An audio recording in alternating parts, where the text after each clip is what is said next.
দেখেন এই উটটা বাচ্চা দিবে।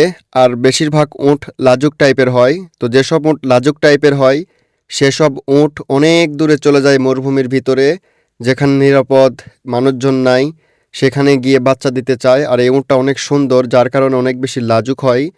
তো এই উটের নাম হচ্ছে হাইসা, সেজন্যে মালিক রেখে দিয়েছে, অনেক সুন্দর তাই। আর দেখেন পিছনে দেখতে পাচ্ছেন এতটুকু বাচ্চা নিয়ে হাঁটিয়ে হাঁটিয়ে চলে যাচ্ছে, দেখতে পাচ্ছেন পা এবং একটি ছোট্ট মাথার মতো। অর্ধেক বের হয়েছে, দেখেন চলে যাবে মরুভূমির একদম মাঝ বরাবর, যেখানে কোনো মানুষ নাই, জন নাই, সে কেউ নাই। তবুও টার্গেটে রাখতে হবে যেন বাচ্চা কোনো কিছু সমস্যা না হয়, যার কারণে আমি দূরে থেকে গাড়ি দিয়ে দেখতেছি। আমার কপিল আমাকে বলছে, যার কারণে দেখেন অনেক দূরে চলে যাইতেছে, আমাকে যেন কাছে দাঁড়াতেই দিতেছে না বা কাছে যাইতেই দিতেছে না। আমিও তো নাছোড়বান্দা, আমিও তার পিছে পিছে লাগিয়ে আছি। আমি দেখি কখন কোথায় বসে সেটা দেখার জন্য অপেক্ষা করতেছি।